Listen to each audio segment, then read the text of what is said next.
The north was cold, as always, but not just with snow. It was quiet, still recovering from wars, betrayal, and blood. Winterfell stood strong again, rebuilt from ashes, but its heart was different. Jon Snow had gone beyond the wall, leaving behind a kingdom without a king. The North needed new leadership, not just strength, but wisdom, fairness, and unity.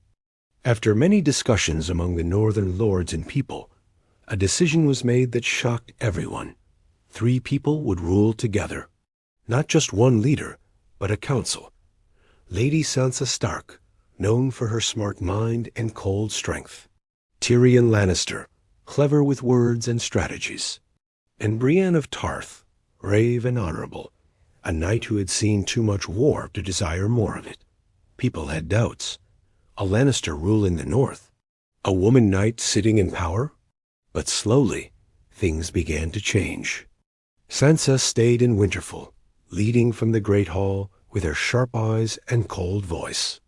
She understood the north, its people, its pain, its pride. She remembered Ramsay. She remembered betrayal. And she promised herself she would never let the north fall into weak hands again. Tyrion, now far from King's Landing, found a kind of peace in the north.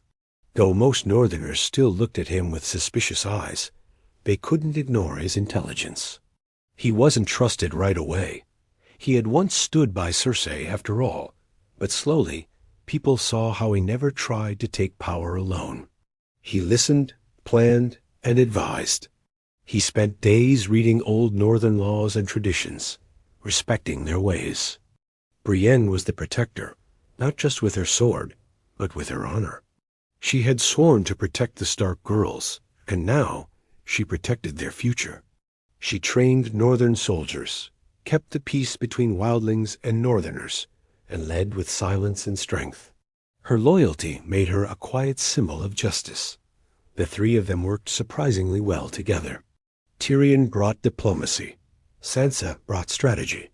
Brienne brought security. And with time, people started calling them the Northern Three. But peace is always short in Westeros. Whispers began to spread from the Vale and the Riverlands. Some said the North was weak, led by a divided council. Others said Sansa ruled alone and used Tyrion and Brienne like tools. A few even said Tyrion was planning to betray them, using his Lannister mind to slowly gain full control. One night, after a meeting with the northern bannermen, Sansa stood on the balcony of Winterfell. Snow fell gently. She turned to Tyrion, who held a goblet of warm wine in his hand. "They still don't trust you," she said calmly. "I wouldn't trust me either," he replied with a sad smile. "But I'm still here." That must mean something. Behind them, Brienne leaned against the stone wall, her armor cold but shining. She didn't say much. She rarely did, but her eyes watched them both carefully. Sansa sighed. "We need to be united, truly, not just in name." Tyrion nodded. "Then we should be ready. Someone will test that unity soon." And someone did. Within weeks, a new threat rose from the shadows.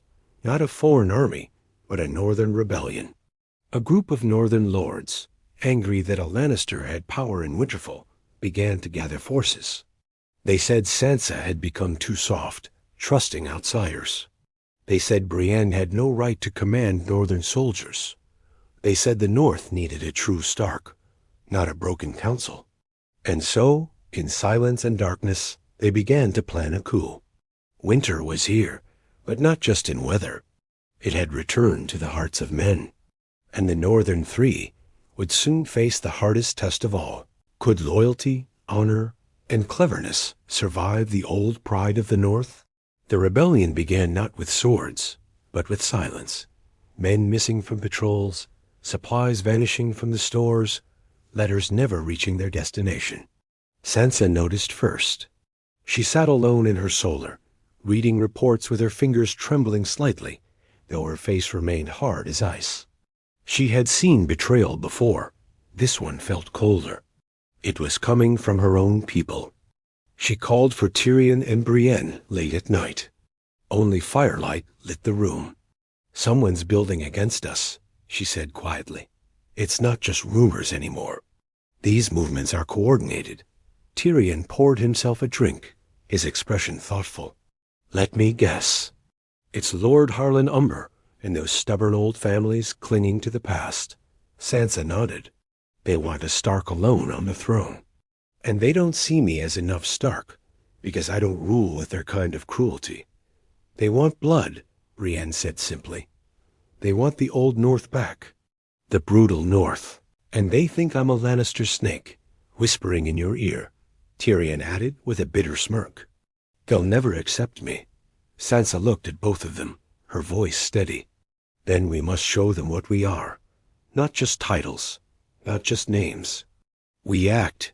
Tyrion stood up slowly. "If it's war they want—" "No," Sansa interrupted. "If we strike first, we prove them right. We show fear. We must outthink them. Divide them." Brienne stepped forward. "Then I'll go to Last Hearth." "Speak to Lord Umber myself," Sansa frowned. "It's dangerous." "I can handle danger," Brienne replied. "Besides, I served under Catelyn Stark. Her daughter asking for peace might still mean something." Tyrion leaned in. "And while Brienne talks peace, I'll feed them lies. Let them think we're falling apart. Give them the confidence to step into the open. Then we catch them in it." Sansa nodded. "Do it." Within days, Brienne rode out in the snow, cloaked in the direwolf of House Stark. She rode alone, without guards, a signal of trust. The journey to Last Hearth was long and bitter. Northern winds howled like ghosts. But Brienne didn't fear cold or death. At Last Hearth, she was met with cold stares and half-hearted respect. Lord Harlan sat in his hall, surrounded by bitter old warriors. He didn't rise to greet her. "You serve a Lannister and a girl with southern dreams," he said bluntly. "That's not the North we bled for." Brienne's voice was calm. "You bled for peace. You bled for safety. Sansa Stark gave you both. What more do you want?" "A ruler who remembers the old ways," he said, "not a council. A king, a Stark." Brienne's eyes narrowed. "Or maybe you just want power." He laughed. "Maybe." Back in Winterfell, Tyrion began planting seeds. He spoke in inns, quietly to the right ears. He let slip false news, that Brienne had left angry, that Sansa doubted Tyrion, that Winterfell was weak. The whispers spread fast, just as planned. And then the trap began to close. One night, as the snow thickened, a group of rebel lords sent men to quietly surround Winterfell. They believed Sansa was alone. They believed the council had broken. What they didn't know was that Brienne had returned, and Tyrion had counted their steps. The gates of Winterfell remained open, a show of confidence, or so the rebels thought. But inside, every hallway, every tower had hidden guards. Ready? Sansa stood on the battlements that night, dressed in stark gray. Below her, torches moved in the dark. The rebels had come. "They're here," Tyrion said beside her, holding a piece of parchment. "With this list of names, we'll end this cleanly. No blood, if possible." Brienne stood behind them in full armor. "And if blood comes? Then let it come," Sansa said coldly. "But on our terms." At dawn, the gates closed with a thunderous slam. The rebels were inside, but so was justice. Winter was watching. The gates of Winterfell thundered shut like a final judgment. Inside, the rebel lords and their chosen soldiers realized too late. This wasn't an invitation. It was a trap. The courtyards, once silent with frost, now filled with the echo of drawn swords and the heavy steps of armored guards loyal to the council. Lord Harlan Umber, red-faced and breathing heavily, stood in the center of the courtyard. Around him were a few dozen of his men. Behind him, Lord Slate, Hornwood, and Sherwin, all faces twisted with realization and fear. Sansa stood above them on the high platform, flanked by Tyrion and Brienne. She wasn't wearing a crown, but her presence was undeniable. Her voice cut through the cold air. You were welcomed as guests, and you came with betrayal in your hearts. Lord Harlan spat into the snow. You gave us no choice. You let a Lannister whisper in your ear, and a woman knight command your armies. That is not the North. Brienne took a step forward, calm but deadly. The North needs strength, honor, loyalty, none of which you bring. Tyrion leaned on his cane. You brought swords into my home. In King's Landing, we'd call that treason. But let's not pretend it's different here, just because it's colder. Sansa raised her hand, silencing them both. Her eyes burned into the rebels. I was tortured in this castle. I bled in its dungeons. I survived men far more dangerous than you, and I didn't survive to let old pride tear down what we've rebuilt. The North doesn't need your anger. It needs your obedience or your heads. A tense silence followed.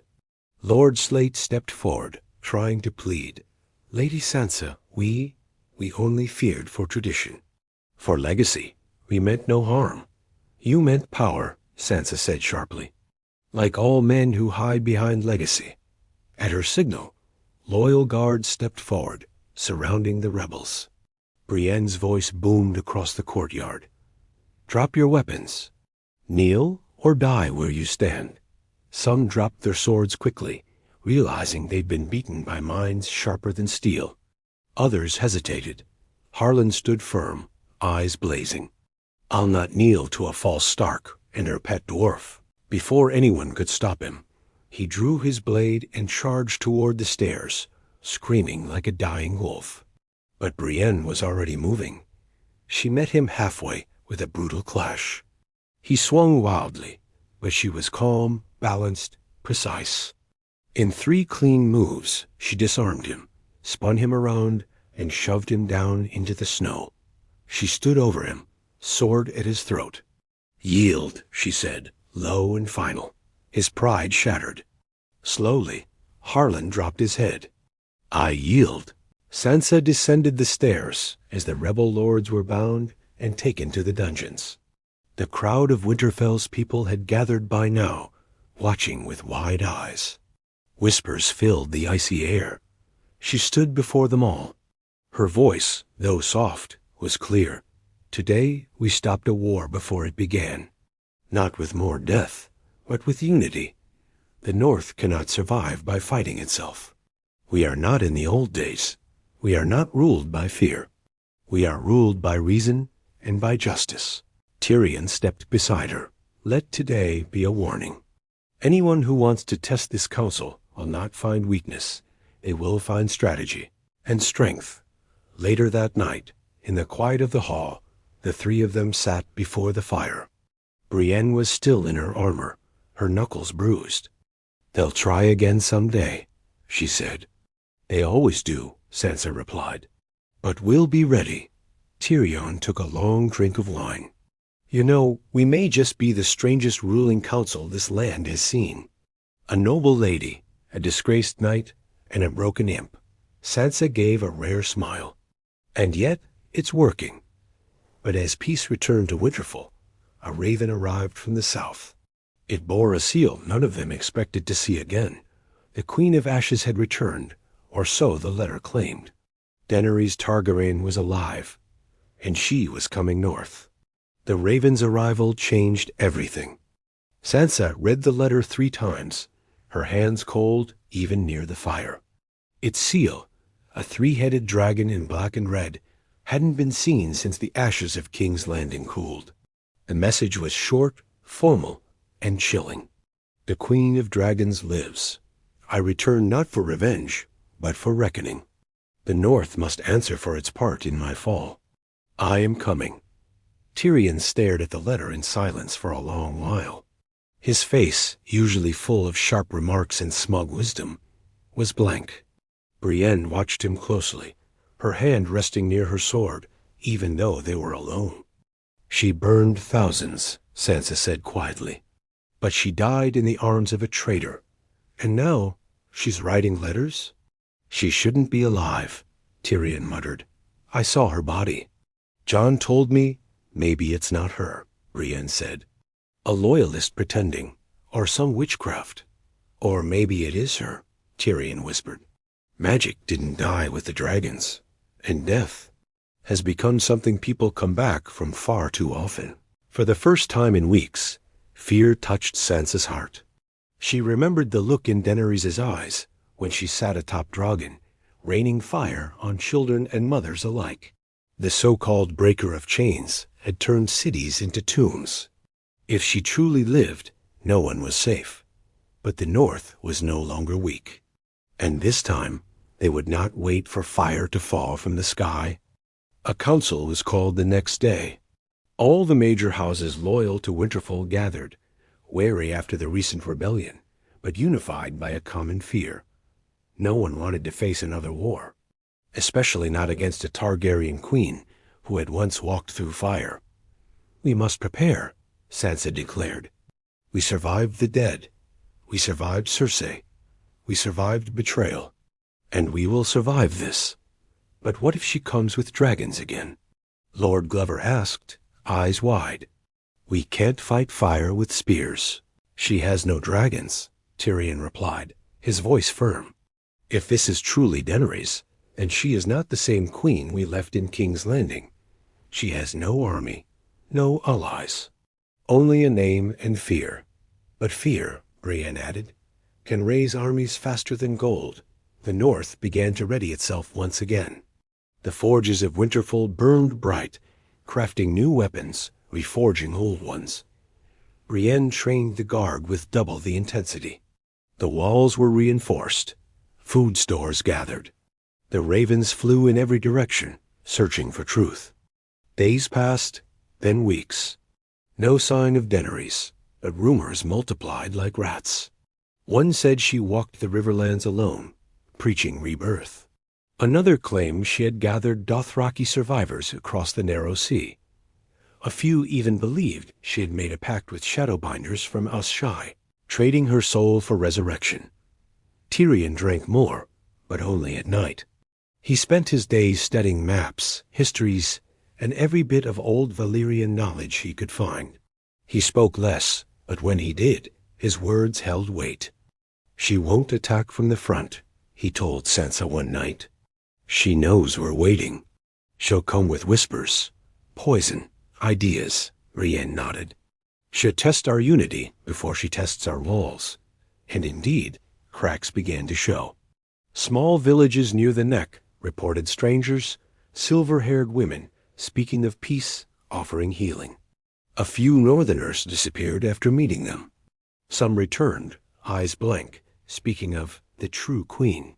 Sansa watched this unfold like a woman watching a slow-moving fire crawling toward dry wood. She's not trying to take Winterfell, she said. She's trying to rot it from within. Tyrion agreed. She's using faith. She's become something else, not just queen, but savior. And saviors burn everything in their path. And then the unthinkable happened. A group of guards, loyal men who had fought against the Night King, opened the gates of White Harbor and declared the city a gift to Daenerys Stormborn, mother of dragons returned. The North had been pierced. War hadn't come with fire this time. It had come with belief. White Harbor was gone. Not destroyed, not conquered with swords and fire, but taken over from within. A quiet surrender. A gift wrapped in false hope and old loyalty. When the raven arrived, Sansa read the words slowly, her eyes narrowing with each line. We do not resist the Queen of Rebirth. She brings no fire, only truth. Winter is over. She dropped the letter like it stung her. They're calling her a savior now, she muttered, as if we didn't watch her burn a city to ash. Tyrion paced the hall, his brow furrowed deeper than usual. This is worse than war. You can fight swords, but faith? Faith infects, especially among the desperate. Brienne was already strapping on her armor. We should take it back. Ride for White Harbor. Show them we will not bend. No, Sansa said sharply. If we attack now, we prove her right. We become the enemy they've been told about. A cold, heartless North. No, we win them back another way. Tyrion stopped pacing. You want to beat a myth? Then we need a bigger story. And so the North began a different kind of war, one of whispers, truth, and influence. Sansa sent ravens across the land with her own letters, not threats, but memories. She reminded the people who Daenerys truly was. She spoke of the mothers and children earned in King's Landing, the bell that rang surrender, and the fire that followed. She included witness accounts, even drawings. This is the queen you worship, she wrote. Do not forget the smell of smoke. Tyrion, meanwhile, worked behind the scenes. He wrote to old friends, broken men who still owed him favors, spies in the east, mesters in Old Town. He searched for any clue of how Daenerys returned. He found whispers of a red priestess, a woman in shadow who spoke of fire reborn. She's no longer just a queen, Tyrion told Sansa one night. She's become a symbol, and symbols don't die easy. But not all in the North stayed loyal. House Manderly, rulers of White Harbor, sent word. They stood with Daenerys. They claimed the council in Winterfell was false rule, unnatural. They said only a dragon queen could lead the broken realms to peace. Sansa knew what had to happen. If we let this grow, we lose everything, she said. We must break the illusion, not just with words, but with her. Brienne nodded. Then we draw her out. But how? Tyrion asked. She's too clever to walk into a trap. Sansa's voice turned cold. Then we give her what she wants, a reason to come. A bold plan took shape. A public message was sent, broadcast through the North and beyond. The North does not fear dragons. Let Daenerys Targaryen come to Winterfell, alone, under the law of old guest right. Let her prove she wants peace. Let her face those who remember her fire. It was a direct challenge, one impossible to ignore. If she refused, she'd look weak. If she accepted, she'd be walking into the lion's den. Weeks passed. Then, one morning, under heavy snow, a single rider appeared on the King's Road, cloaked in black and red. Behind her, no army, no banners, no dragon. Just a woman with silver hair and eyes that had once seen a throne made of swords. Daenerys Targaryen had come. She arrived at Winterfell with a smile that didn't reach her eyes. Sansa met her at the gate, flanked by Brienne and Tyrion. Sansa Stark, Daenerys said, voice soft. You look well. Ruling suits you. Sansa stared at her. You're supposed to be dead. Daenerys tilted her head. Perhaps I was. But some things are too powerful to stay buried. Tyrion stepped forward. You burned a city. Now you burn through lies. She turned to him, her smile turning colder. You broke my chains, Tyrion, and you put new ones on me. You should understand better than anyone. Fire never forgets. And with that, she crossed the threshold. The council had allowed her in. But none of them trusted she'd leave the same way she came. Because even without dragons, Daenerys still burned. Winterfell had seen many ghosts walk its halls. The dead from the crypts, the army of the Night King, the traitors in the dark. But none chilled its stones, quite like Daenerys Targaryen. She walked through the castle slowly, as if remembering something that had never belonged to her. Her eyes lingered on the gray walls, the snow-dusted courtyards, the great hall where northern lords once bowed to Robb Stark, then knelt again to Jon Snow, the man who had ended her life. Or so the world believed. At the high table, she sat across from Sansa. Brienne stood beside her like a mountain of steel, and Tyrion, silent for once, watched every move Daenerys made. There were no pleasantries, no wine, no smiles. You should be dead, Sansa said without fear, her voice sharp as ice. Jon told me he watched Drogon carry your body into the east. Daenerys didn't blink. He did, and I was dead, for a while.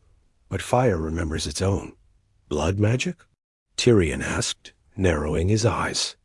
Or is this just a trick from some fire-worshipping fanatic Who wants to wear your face? Daenerys leaned forward. I am Daenerys Stormborn, mother of dragons, breaker of chains, and I returned not to destroy the North, but to offer it salvation. Brienne stepped forward, her hand on the pommel of her sword. We don't want your salvation. We want peace.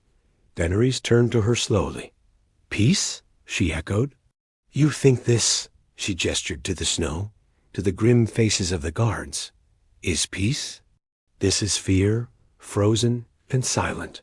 The North suffers in its pride. I offer unity. Through faith, Tyrion said sharply. Through whispers. Through taking White Harbor without lifting a sword. Daenerys smiled. And yet no one bled. No walls were burned. That's what you wanted, wasn't it? Sansa rose from her chair, cold fury behind her calm. You burned women and children in King's Landing. That's who you are. It doesn't matter how many cloaks you wear now. We've seen your fire. And yet your brother stabbed me in the heart and vanished into the snow like a coward, Daenerys said, her voice laced with venom. He left the realm to rot. I rose because someone had to. Someone with vision. And dragons? Sansa asked. Daenerys laughed softly. No dragons, not anymore.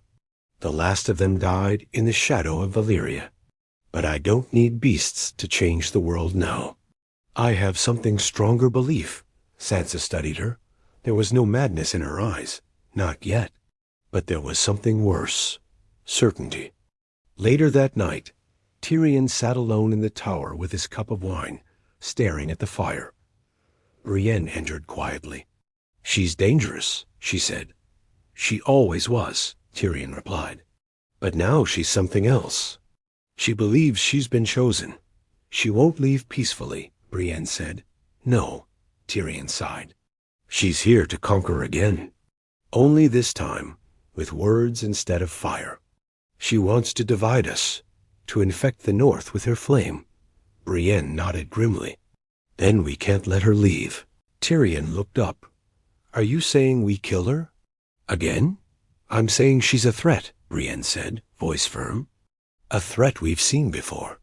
We were fools to invite her in. The next morning, a feast was prepared, a gesture of false courtesy. Daenerys arrived dressed in black, her silver hair braided in a crown. She smiled at the northern lords, who stared back with quiet suspicion. Sansa raised a toast. To our guest, the queen who returned from the grave. Daenerys raised her cup. And to the North, may it remember what unity once looked like. It was during the meal that the poison was meant to be served. Not enough to kill, but enough to slow her, confuse her, weaken her. But Daenerys never touched her cup. She stared at it, then looked up at Sansa with a smirk. I remember betrayal too well, she said. Nice try. In an instant, she threw the cup across the table, and before anyone could move, a dozen hooded figures in the crowd pulled blades. Chaos exploded. They weren't northern men. They were fire loyalists, hidden among the guests, awakened by signal. Screams echoed. Swords clashed. Blood stained the snow again. Brienne leapt over the table, blocking Daenerys' path with her shield. Not again, she growled. You won't escape this time. But Daenerys was already moving, already turning, and behind her, at the great doors of Winterfell, a sound came that froze everyone in place. Not footsteps, not drums, but a distant roar, deep, echoing, like a dragon.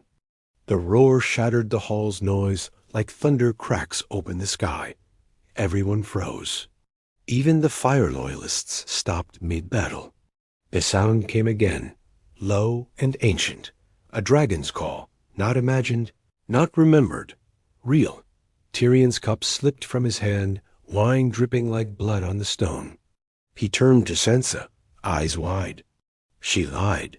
No, Sansa whispered, stepping back from the chaos. She planned this. Brienne shoved Daenerys back with her shield, but the queen didn't resist. She smiled instead, slow and knowing, like someone who had waited years to watch the fear return to her enemy's face. Did you think I came alone? Daenerys said softly, her voice almost pitying. I died once, Sansa Stark. I won't die again. The doors of Winterfell burst open with a gust of snow and flame.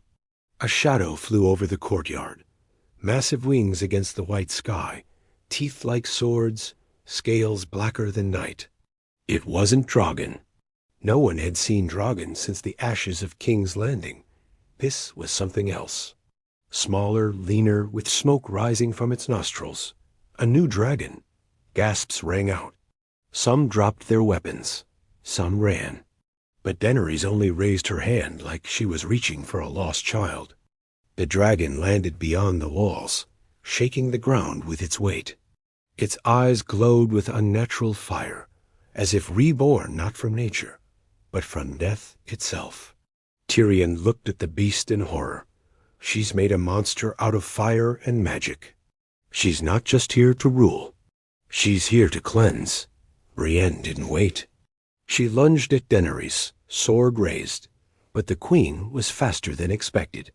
With a scream, Daenerys grabbed a burning torch from the feast and swung it toward Brienne's face. Brienne staggered back, her cheek scorched. Enough, Sansa yelled from the high table. You want to rule the North? Then face me, not with fire, but with truth. Daenerys turned slowly, her expression unreadable. There is no truth in a world built on lies, Sansa. I tried mercy once. It brought me death. I won't make that mistake again. Just then, a horn blasted from the southern watchtower. Tyrion turned, squinting through the snowfall. More riders, dozens, but they didn't carry Daenerys' colors. They flew the direwolf of Stark. Jon Snow had returned. From beyond the wall, from exile, from silence. His army charged through the snow, flanking the dragon's landing site with ropes, harpoons, and fire barrels. Ghost, older and larger now, howled into the sky, leading the attack like a white storm. Sansa's eyes filled with shock and something deeper, not relief, not joy, but conflict. He came back, she said softly. I didn't think he ever would. Tyrion smiled, just a little. He never could stay away from a mistake. Daenerys froze in the hall. Her dragon roared again, trapped between rage and command. And then Jon Snow entered Winterfell. His hair was longer, streaked with snow. His eyes tired, harder than before. He wore no crown, no sigil, just black and gray. His voice carried across the broken hall. Stand down, Daenerys. This ends tonight. She turned slowly. You left me to die. I ended your madness, Jon said. And I'll do it again, if I must. They stood across from each other, two survivors of war, lovers turned enemies, bound by history and death. Daenerys looked at him, the pain flashing in her face for only a moment. Would you kill me again, Jon Snow? She whispered. Would you bury me a second time for your North? Jon didn't move. I didn't come to kill you. He drew Loneclaw slowly. I came to stop you. In the chaos of the hall, Brienne rose, blood on her face, shield cracked but standing. Tyrion moved to protect Sansa, pulling her behind a column. Guards loyal to Winterfell clashed blades with the last of the fire loyalists. Outside, Jon's men lured the dragon into a trap. Harpoons pierced its wing, and barrels of wildfire exploded beneath its claws, shaking the beast and turning the courtyard into a storm of green flame and black blood. Inside, Daenerys screamed. And then, as if the years of suffering and fire all rushed into her at once, she charged at Jon with a blade hidden in her robes, her face twisted not with rage, but sorrow. Jon met her swing with his own. Two blades, two hearts, one history. Steel met steel, but Loneclaw was Valyrian. And in one clean, mournful stroke, it ended. Daenerys fell. No magic, no prophecy. No resurrection this time, just silence. Jon stood over her, chest rising fast, sword dripping. For a moment, No one moved. No one breathed. And then the dragon outside roared once more, louder than ever, and flew. It didn't attack. It didn't burn. It simply vanished into the clouds, a shadow retreating from a world it no longer belonged to. The war was over. Again. Later, as Winterfell buried the bodies, some for the second time, Jon stood by the crypts, staring at the statue of Lyanna Stark. Sansa joined him. "You came back," she said. "I always do," he replied. She looked at him. "Will you stay this time?" He didn't answer. Behind them, Tyrion and Brienne stood at the gates, watching the snow fall. The North had survived, but at what cost? And for how long? Because in Westeros, peace was never a gift. It was always just a pause before the next storm.